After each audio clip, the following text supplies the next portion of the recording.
And welcome to your ASX chart of the day for today, the 3rd of May 2023.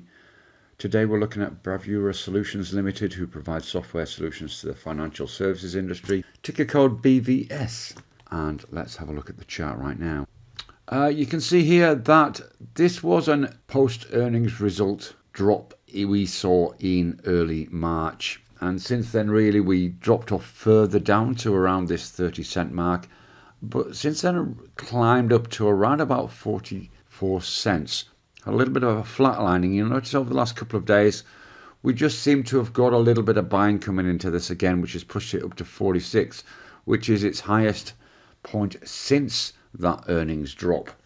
We see the potential for this to close at least that gap up to 61 cents, which is a substantial 30% return on investment.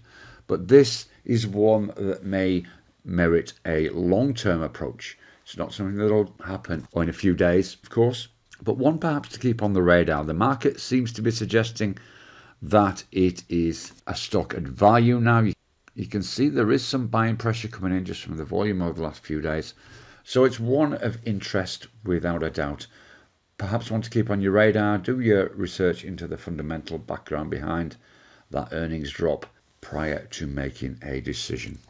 Trade safe and see you again soon. Bye bye for now.